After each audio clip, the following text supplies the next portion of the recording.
So magandang araw kabola. Sa video na ito kabola, dito naman tayo sa pre-agency kabola. Pag-uusapan natin things to talk about kabola. May pinapirmahan po ang Blackwater Elite kabola. Meron pong nangyayari sa strong group kabola. And then happening po in a big player. So kung hindi pa na-subscribe, pakipindot naman po yung subscription button. Comments muna tayo ng mga fans. Ronald Barbusitan. Pa-shoutout sir, sabi niya dito. Malyari Mascarinhas, pa-shoutout naman idol. Thank you so much. There to SMB, makikipag-trade ng SMB sa Converge Northport Stereo Firma bago maging takeover ang Strong Horse. Sana hindi po yan mangyari kabola. No? We are really hoping kabola na i-honor po ng Terra Firma yung kanila pong pangako kay Strong Horse na hindi na po sila gagawa ng trade. Glenn Cagurin, dapat siguro may salary ceiling mga 10 million a month per team. Sabi naman niya kabola, 10 million a month per team.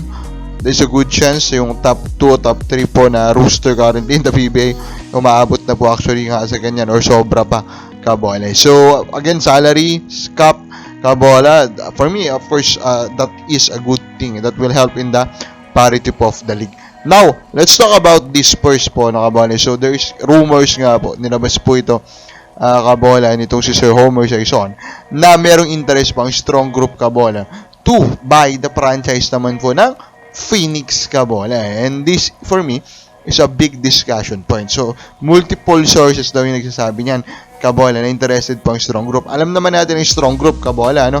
So pinakilala na yung sarili nila in the past few years kabola that they are also very serious in supporting basketball kabola, in building up teams that can compete. So for me, I am really interested to see them in the PBA. Yun nga lang po kabola, dinenay po siya ng Phoenix kabola. Now, wala namang pwede naman talagang yung napagtanungan po kabola ni Sir Homer, wala pong alam doon sa nangyari discussion. Kasi pwede po yung discussions nangyari po sa pinakamataas kabola, di ba? Yun po yung pwede dyan kabola. So, hindi aware kahit sa management po nung mismong basketball team. Pero, now ang question, mas makakabuti ba kabola na bilhin po ng strong group ang Phoenix kabola kaysa maging 13 team na lang sila? For me, I'm more hoping na maging 13 team na lang po sila kabola. Baka naman PBA, no? Baka naman, sige na, payagin nyo na yung strong group to be the 13 team kabola, diba? That will be 15 to 17 additional jobs kabola for professional basketball players kabola. And then of course we know jobs na rin yan for the coaching staff, diba? So please, diba, consider it.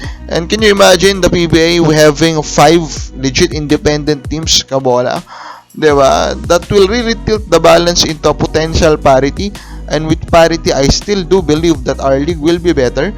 And I think mare-reverse na natin yung downtrend po na popularity po ng liga kabola. Blackwater Elite signed Troy Maliling kabola, a draftee of San Miguel Beerman.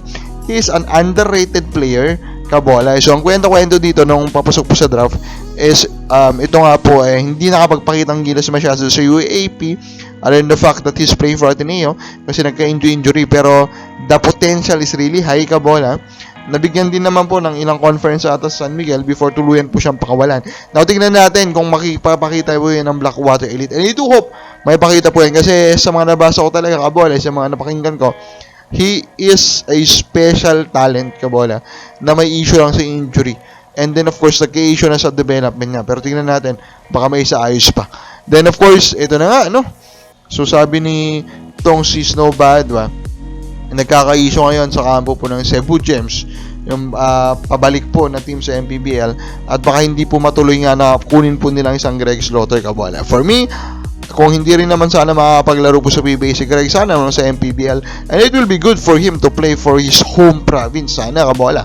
And for ito namang si PBA kabola, kung hindi man po ito natuloy, sana mabigyan po ng opportunity ulit si Greg dito po sa PBA. Again, he is still the biggest player po in the league, and if you have the biggest player, that will be a big advantage. So ikaw mga bala, saan dapat po pumirma si Greg? Comment lang po sa baba.